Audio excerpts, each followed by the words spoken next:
बड़ा है संप्रदाय से परम पूज्य बाबा जी आए। बहुत बड़ी गरिमा है कि ऐसे स्थान पर बाबा जी का आज आना हुआ और साथ ही साथ मेरठ में ही एक बहुत बड़े विद्वत रत्न हमारे महानुभाव संप्रदाय के डॉक्टर परम पूज्य बाबा साहेब बेड़कर जी आज हमारे बीच में उपस्थित हैं। ये भी हमारा सौभाग्य है कि विद्वत रत्नों से हम अपना आज परिचय कर पा रहे हैं।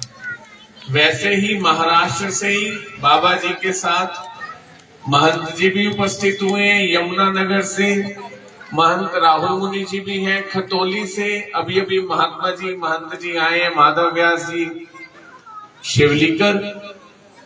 तो आज का जो सत्र हमने शुरू करना है, कुरुक्षेत्र से भी महंत अष्टीकर जी उपस्थित हैं। और अब मैं तो ये कहूंगा कि सुबह एक भजन चल रहा था, मुझे वृंदावन बुलाया, ये कर्म नहीं तो क्या है। मुझे वृंदावन बुलाया, ये कर्म नहीं तो क्या है। हमें भगवान ने वृंदावन बुलाया, मतलब श्री कृष्ण भगवान की जहां कोई लीला हो रही है। और आज हमारे समाज में, हमारे गली में, हमारे मोहल्ले में, हमारे क्षेत्र में अगर श्री कृष्ण भक्ति का कोई स्थान निर्माण हुआ तो वो स्थान है श्री दत्तात्रेय प्रभु मंदिर भक्ति सेवा मार्ग। और इस मंदिर को बनाने का जो भाव उत्पन्न हुआ, श्री कृष्ण परम धाम मंदिर फरीदाबाद में उत्पन्न हुआ। और वहीं से जो आज महात्मा आवेराज जी है और जो मधु दीदी है, इन्होंने संकल्प लिया कि हम मेरठ में एक मंदिर बनाएंगे। अब मंदिर का कार्य शुरू हुआ, यहां से 4-5 गली आगे, और वहां से अब पहुंच गया यहां। और यहां से अब मंदिर विशाल रूप लेकर एक दिन बनेगा, जिसकी जगह नियोजित कर रहे हैं। और भीमनगर में पांडव नगर की स्थापना होगी ही होगी। मंदिर होने का सबसे बड़ा उद्देश्य ये होता है कि आम व्यक्ति को ये पता चले मेरे जीवन में परिवार, समाज, रिश्तेदारी, बच्चों का पालन पोषण, अपना कर्म धर्म संभालने के बाद भी कोई ऐसा कर्तव्य कर्म है जो मुझे करना है कि नहीं। मंदिर उसकी पहचान कराता है, आपको धर्म शास्त्रों से जोड़ता है, गीता जी से जोड़ता है, और सबसे पहले सप्त व्यसनों से आपको दूर करता है। इन सप्त व्यसनों से दूर करने के लिए मंदिर की स्थापना होती है। और आज इसी मंदिर का प्रथम वर्ष संपूर्ण हो रहा है, जिसका पहला अधिवेशन आज रखा गया है। और जिसका पहला जो मैंने आपके सामने 2 शब्द रखने, वो आपके सामने रखूंगा। इसके बाद मेरे बड़े बंधु जो अभी अभी खतौली से, ताली बजाकर स्वागत करना है, इतनी दूर से उपस्थित हुए, इन्होंने अपने प्रवचन करने। तो सबसे पहले श्री कृष्ण महाराज की जय। मैं आपको बताना चाहता हूं, थोड़ा सा समय है, श्री कृष्ण महाराज की, और जानना बहुत कुछ है। समय थोड़ा है, जानना बहुत कुछ है। देखो, सामाजिक न्याय देता हूं आपको, घर का न्याय। एक महिला ने बहुत बड़ा खाना बनाना है, सब्जी बनानी है या दाल बनानी है, लेकिन लोग बहुत हैं। सारी तैयार करने के बाद जब नमक डालने का समय आता है ना, तो बस उसी में पता चल जाता है कि व्यक्ति का ज्ञान कितना है। अगर वो नमक बढ़ गया तो काम खत्म। और नमक डालने की कोई भी पैरामीटर नहीं बना कि इतना नाप के ही डालना है। जो माँ बहन खाना बना रही है, जो सुगृहिणी खाना बना रही है, उसे पता है इतनी मात्रा से सबका नमक पूरा। नमक की मात्रा कितनी है? बहुत थोड़ी है। और जो भोजन है उसकी मात्रा कितनी है? बहुत है। उसी न्याय से आज समय बिल्कुल निर्धारित है। महात्मा जी ने, आविराज जी ने कहा हमने जल्दी 7 दिन की कथा लेनी है यहाँ पे, और मैं कहूंगा महात्मा जी को अगली बार हमने जो प्रोग्राम करना है ग्राउंड में करना है। बिल्कुल जो ये ग्राउंड है 2, इन ग्राउंडों के बीच में प्रोग्राम करना है। अच्छे तरीके से एक शोभा यात्रा निकाल के सबको बुलाना है कि सब भक्तों तक गीता ज्ञान का प्रकाश हो। अब एक ही बात आपके सामने रखनी है। कहने को जब हम कुरुक्षेत्र बोलते हैं, महात्मा जी आप बैठे, कहने को जब हम कुरुक्षेत्र बोलते हैं, देखो एक व्यक्ति उठता है और ध्यान सबका वहीं चला जाता है। उसको 9 लाख का हार थोड़ी मिला है, जो हम देख रहे हैं उसे कुछ नहीं मिला। जैसे ही हम कुरुक्षेत्र बोलते हैं, क्या याद आता है हमें बताओ? कुरुक्षेत्र में क्या हुआ था? युद्ध हुआ था। लेकिन अगर आप गीता जी पढ़ लोगे ना, तो आपको पता चलेगा कुरुक्षेत्र में युद्ध नहीं हुआ था। यदा यदा हि धर्मस्य ग्लानिर्भवति भारत अभ्युत्थानं धर्मस्य तदात्मानं सृजाम्यहम्। वहां जो अधर्म बढ़ गया था उसको नष्ट करके धर्म की स्थापना हुई थी। लेकिन हमें क्या लगता है? कुरुक्षेत्र, हाँ लड़ाई हुई थी वहां, क्योंकि हमें सबसे पहली बात याद ही क्या रहती, लड़ाई कहां हुई? लड़ाई वहां हुई, लड़ाई ऐसी हुई, वहां हुई, यहां हुई। लेकिन वही व्यक्ति अगर भगवान श्री कृष्ण से जुड़ा हो तो क्या कहेगा? कुरुक्षेत्र में लड़ाई नहीं हुई थी, कुरुक्षेत्र में धर्म की स्थापना हुई थी। और धर्म की स्थापना बोलते किसको है? धर्म की स्थापना कहते किसको है? इसका एक बड़ा अच्छा उत्तर ये है, जब व्यक्ति का अशांत मन, कपड़े बहुत अच्छे पहने, हार श्रृंगार भी अच्छा किया है, आ गया है महफिल में बैठ भी गया है, लेकिन कहीं न कहीं मन अशांत है, किसी ना किसी बात को लेकर दिमाग में व्यथित है। बस जब वो व्यथा नष्ट हो जाए, जहां बैठा है वहां तल्लीन हो जाए, इसको बोलते हैं धर्म की स्थापना इसके हृदय में हो गई। इसी धर्म की स्थापना के लिए ये स्थान बना। अब गुरुजन प्रवचन करेंगे। मैं इनके सामने ज्यादा आपके साथ बात करता अच्छा नहीं लगता। अब हमारे बीच में खतौली से जो महंत जी उपस्थित हुए हैं, उनके शब्द हमें सुनने को मिलेंगे। एक बाल सन्यासी, महाराष्ट्र में विद्याभ्यास के बाद आज खतौली में बड़ा अच्छा मंदिर संभालते हुए इन्हें 12 वर्ष संपूर्ण हो रहे हैं।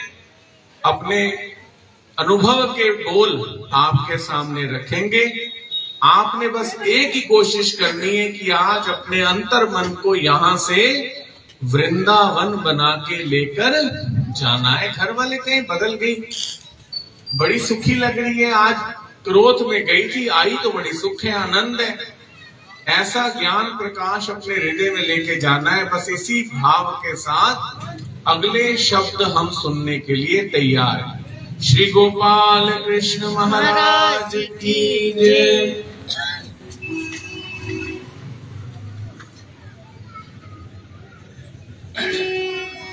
त्वमेव माताश्च पिता त्वमेव,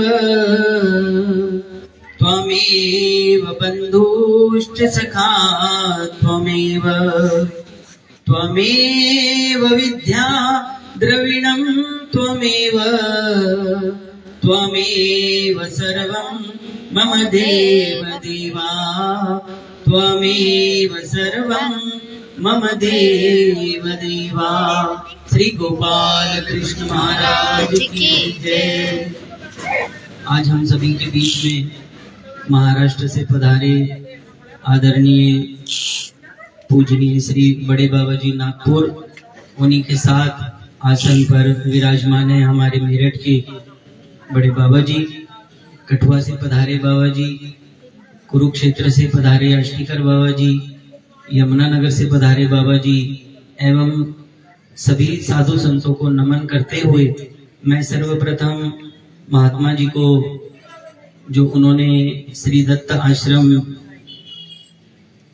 की स्थापना के उपलक्ष्य में वार्षिक महोत्सव का आयोजन किया है, ऐसे मंदिर हम सभी साधु संतों के लिए भी और भक्तजनों के लिए भी, अधिकतर भक्तजनों के लिए प्रेरणादायी बनते हैं, क्योंकि यहाँ समाज में एक प्रश्न हमेशा पूछा जाता है कि घर में भी मंदिर है और बाहर भी मंदिर है, तो उन दोनों में अंतर क्या है। वास्तव में मंदिर सिर्फ मोहल्ले में कोई घर में परिवर्तन करके वहां पे मंदिर बना दिया गया, वो मंदिर हमारे जीवन के मंदिर को बदलता है। मन के अंदर जो हमारे भाव हैं, उन भावों को जो ऐसे सामाजिक मंदिर होते हैं, वो मंदिर हमारे भावों को बदलते हैं। घर में हर व्यक्ति पूजा पाठ करता है, मन में आरती जलाता है, अगरबत्ती जलाता है, परंतु जब हमारे मोहल्ले में मंदिर का निर्माण हो और उस मंदिर में हमारे गुरुजन हो, वो गुरुजन, उनके जीवन के आदर्श हमारे जीवन को बदलने में बहुत मदद करते हैं।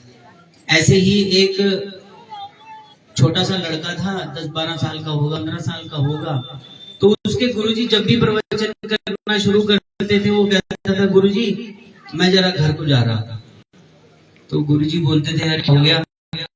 नहीं गुरुजी, आपका क्या है, हम तो आपके पास आते 2-5 मिनट प्रवचन सुनते, तो हमारे तो माता पिता ही है, सब कुछ हमारे भाई बहन ही है, सब कुछ। तो गुरुजी चुपचाप सुन लेते थे। एक दिन क्या हुआ, गुरुजी ठान ली इस लड़के की आंखें खोलनी। मैं आपको ये कथा क्यों बता रहा हूँ कि हमारे जीवन में गुरु का महत्व क्या है, और ऐसे गुरु अगर किसी मंदिर में मिल जाए हमें, तो वो सोने से भी ज्यादा जो है ना महत्वपूर्ण हो जाता है। तो गुरुजी ने सोचा कि भाई आज इस लड़के की आंखें खोल ही देता हूँ। तो जैसे उन्होंने प्रवचन करना शुरू करा, वो का सामने बैठा, तो कहता, गुरुजी अच्छा दंडोत। गुरुजी ने पूछा, कहाँ जा रहे हैं? घर जा रहे। घर जा रहे, तो प्रसाद दिया, करिए घर खा लिया। तो जैसे ही उसने वो घर गया, वो प्रसाद खाया, तो वो क्या हो गया, बेहोश हो गया। अब बेहोश हो गया, लेट गया, वो ना हाथ पैर हिल रहे, ना जबान हिल रही, ना आंखें खुल रही, कुछ भी नहीं हो रहा। तो घर के लोग थे, वो परेशान हो गए, दुखी हो गए, भाई ये मंदिर से आया, क्या हो गया? हमारे यहाँ तो पहले जो है ना, वो गुरुओं को, गुरुजनों को पहले सारा वहीं जाता, संदेह वहीं हो जाता है, क्या हो गया? मंदिर से आया था। तो सब चर्चा करने लगे, मंदिर से आया था लड़का, ये तो उठ ही नहीं रहा, हाथ पैर ना हिल रहे, ना आंखें खुल रही, क्या हो गया? तो उसमें से किसी ने कहा, गुरुजी को बुलाओ जल्दी, मंदिर वाले। तो गुरुजी को बुलाया गया। अब गुरुजी ने आते ही क्या करा, उस बच्चे के कान में एक मंत्र मारा और कान में बोला कि बेटा आंखें मत खोलियो, सिर्फ सुनता रहियो। ठीक है जी। अब गुरुजी उठे, गुरुजी ने कहा, भी आपका जो ये लड़का है ना, ये तो चला गया, भगवान के पास चला गया। हम सब रोने लगे, माँ भी बैठी थी वहीं, बेटा भी बैठा था, भाई भी बैठा था, बाप भी बैठा था, बहन भी बैठी थी, ताऊ चाचा मामा सब बैठे थे वहीं, सब रोने लगे। तो गुरुजी ने कहा, एक शर्त है भाई। बोले, क्या बताओ गुरुजी? कह रहे, अगर इसको जिंदा करना है ना, तो तुम में से किसी एक को जाना होगा। अब आगे की नहीं बात, वो लड़का सब आंखें बंद करके क्या कर रहा था, सुन रहा था। तो गुरुजी ने कहा, इसको जिंदा करना चाहते हो सबने कहा हाँ जी गुरु जी हाथ उठाओ, सबने हाथ उठा दिया। इसके बदले में कौन जानना चाहता है भगवान के पास? सबने हाथ नीचे कर लिया, कर कोई नहीं जाना चाहता। गुरु जी ने कहा हाँ जी माता जी उठो, आपका लड़का जो है ना ये वापस आ जाएगा, लेकिन आपको जाना पड़ेगा इस दुनिया से। अगर इसको जिंदा करना है तो आपको मरना पड़ेगा। तो माता कहती गुरु जी नहीं है।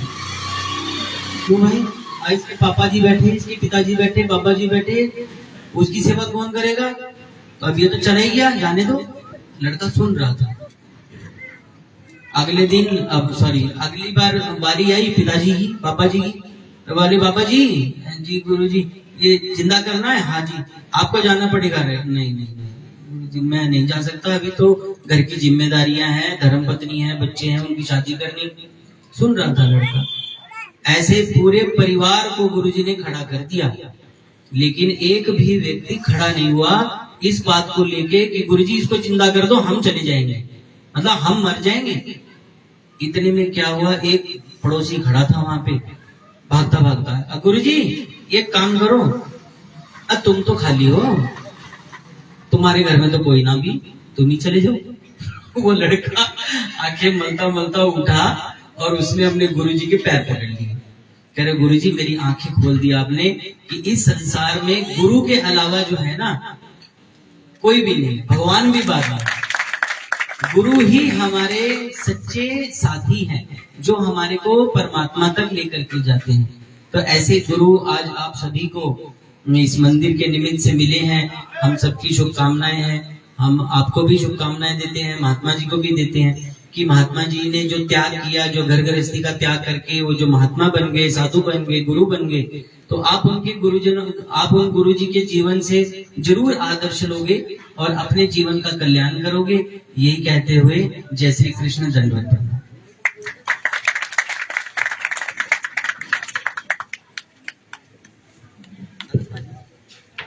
अवस्था ऐसी है कि जो विपदा है ना